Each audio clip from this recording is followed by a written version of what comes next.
ହାତୀ ଆକ୍ରମଣରୁ ଅଳ୍ପକେ ବର୍ତ୍ତିଲେ ଜଣେ ବୃଦ୍ଧ। ହାତୀ ଉପଦ୍ରବ ଚାଲିଥିବା ବେଳେ ଅଞ୍ଚଳରେ କୋକୁଆ ଭୟ, ଲୋକମାନେ ବାହାରକୁ ବାହାରିବା କଷ୍ଟ। ସେହି ସମୟରେ ଆଜି ସକାଳୁ ଭୋର 4ଟା ବେଳେ ଜଣେ ବୃଦ୍ଧ ଶୌଚାଳୟ ଯିବା ନିମନ୍ତେ ବାହାରକୁ ବାହାରିଥିବା ବେଳେ ହାତୀ ସମ୍ମୁଖରେ ପଡ଼ିଥିଲେ, କିନ୍ତୁ ଅଳ୍ପକେ ବର୍ତ୍ତି ଯାଇଛନ୍ତି। ବନ ବିଭାଗ ସେମାନଙ୍କୁ ଉଦ୍ଧାର କରିଛନ୍ତି। ଦର୍ଶକ ବନ୍ଧୁ, ଟିକିନିକି ଖବରକୁ ସ୍ୱାଗତ।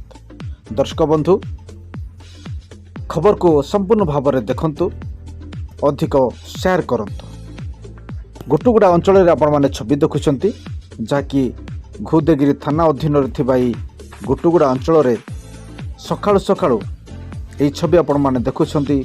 ବାଦାମ, ଫୁଲ ଝାଡ଼ୁ, କଦଳୀ ଏବଂ ମକା ସମ୍ପୂର୍ଣ୍ଣ ଭାବରେ ଖାଇ ନଷ୍ଟ କରିଅଛି ଏବଂ ଜଣଙ୍କର ରୋଷେଇ ଘର ମଧ୍ୟ ଗୁଟୁଗୁଡ଼ା ଅଞ୍ଚଳରେ ସେ ଠେଲି ଦେଇଥିବା, ଭାଙ୍ଗି ଦେଇଥିବା ସୂଚନା ରହିଛି। ଅଞ୍ଚଳରେ କୋକୁଆ ଭୟ, ଲୋକମାନେ ଭୟଭୀତ ଅଛନ୍ତି, କାରଣ ଗତକାଲି ଆଟାସ୍କୁପା ଗ୍ରାମର ଜଣେ ବ୍ୟକ୍ତିଙ୍କୁ, ବୃଦ୍ଧଙ୍କୁ କଚାଡ଼ି ମାରିଦେଇଥିବା ବେଳେ ପୂର୍ବରୁ ଆଉ ଜଣେ ବ୍ୟକ୍ତି ଯିଏକି ମାଲାଂସୁଗାର ମଧ୍ୟ ହାତୀ ଆକ୍ରମଣରେ ମୃତ୍ୟୁଭୋଗ କରିଛନ୍ତି। ଅଞ୍ଚଳରେ କୋକୁଆ ଭୟ।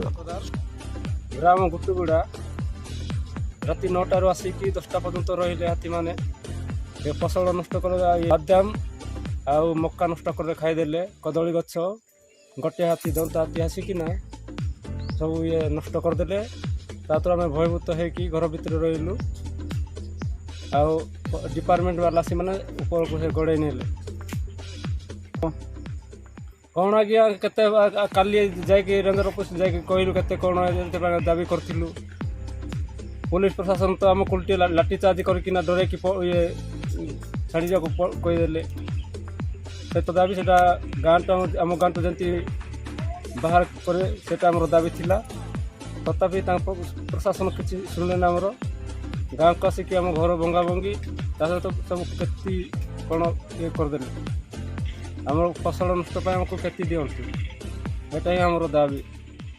ଦର୍ଶକ ବନ୍ଧୁ, ଟିକିନିକି ଖବରର ଅଧିକ ଅପଡେଟ୍ ପାଇଁ ଟିକିନିକି ଖବରକୁ ସବସ୍କ୍ରାଇବ୍, ଲାଇକ୍ ଓ ସେୟାର କରିବାକୁ ଭୁଲିବେ ନାହିଁ।